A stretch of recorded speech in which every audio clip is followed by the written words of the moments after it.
Et comme chaque mardi, nous avons le plaisir d'accueillir Isabelle Lahière. Bonsoir. Bonsoir.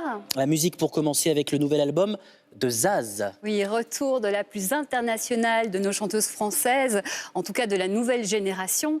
Zaz, c'est plus de 4 millions d'albums vendus et dont la moitié à l'international. Des concerts partout dans le monde, des nominations, des récompenses. On se souvient, entre autres, en 2011, de sa victoire de la musique, mais elle a été nommée un peu partout. Et donc, elle nous revient avec cet album qui s'appelle Effet Miroir. C'est son album, on va dire, le plus intime, dans lequel elle nous invite à être qui on est et à accepter toutes nos facettes, les plus claires comme les plus sombres. Et ce message, elle nous le diffuse à travers des tas de styles de musique, comme cette chanson en espagnol, Que Vendra, et qui nous invite à accepter la vie telle qu'elle est et à ne pas avoir de regrets, ce qui est un bon programme, je dirais. Donc ce nouvel album de Zaz qui s'appelle Effet Miroir, en voici tout de suite un extrait. Dans mes joies, dans mes peines, dans mes choix, dans mes larmes, je laisse aller mes sentiments. Au mieux on écrit son chemin comme on se soigne, pour aimer indifféremment. Sur les sables mouvants d'un passé qui s'effondre, je me raccroche à ce que j'aime, prenant soin de chaque seconde. Les heures prendront soin d'elles-mêmes. Que vendra, escribo mi camino sin pensar, sin pensar.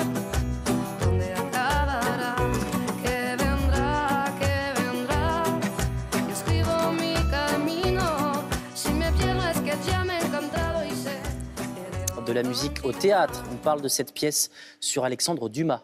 Signé Dumas, c'est le titre de la pièce et c'est vraiment passionnant. On y découvre qu'Alexandre Dumas, donc le fameux auteur des Trois Mousquetaires, du Comte de Monte Cristo, de la Reine Margot, en fait, n'en est pas tout à fait l'auteur. Je m'explique. En fait, il avait l'habitude d'appeler ce qu'on dirait aujourd'hui un pool d'auteurs. Ce sont des gens qui écrivaient pour lui. Alors lui, il relisait, il rajoutait des choses, etc. Mais il passait surtout le plus clair de son temps à les batifoler et à dépenser sa fortune.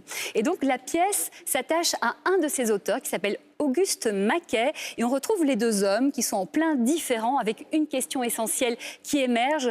À qui doit-on vraiment le succès d'Alexandre Dumas ? C'est très très fin, la mise en scène est magnifique, très intelligemment jouée. On apprend vraiment plein de choses. Donc signé Dumas, alors interprété entre autres par David Sardou, qui est le fils de Michel Sardou, Xavier Lemaire. Ça se passe au théâtre La Bruyère à Paris. En voici quelques images. Un pour tous, tous pour un. Nous sommes en février 1848. Regarde. Envoyez-moi la réplique, là. Je suis Edmond Dantès. Faut fournir. C'est à vous de fournir. Moi, je ne peux pas faire plus. Je vois bien. Il est peut-être temps de nous séparer de Mazarin, Alexandre. Ça fait 30 feuillets qu'il expire. Vous oubliez que vous êtes à mon service, là. Vous rappliquez quand je vous sonne. Dis donc, je suis écrivain. Votre costume d'associé, il est trop grand pour vous. L'auteur, le vrai Dumas, c'est moi. Non. Le vrai Dumas, c'est moi, Auguste Maquet. J'ai entre les mains l'imposture littéraire du siècle et la déchéance de son imposteur. Vous ne savez même pas ce que c'est que faire la guerre contre moi. Et pour terminer, le premier festival des Lumières, ça se passe au Jardin des Plantes à Paris. Oui, le Jardin des Plantes, on a l'habitude de s'y balader 2 jours parmi les animaux. Et bien là, pour la première fois, vous allez pouvoir vous promener la nuit, alors aussi parmi les animaux, mais alors ceux-là, ils sont géants, jusqu'à 15 mètres de hauteur, ils sont lumineux et certains même sont animé.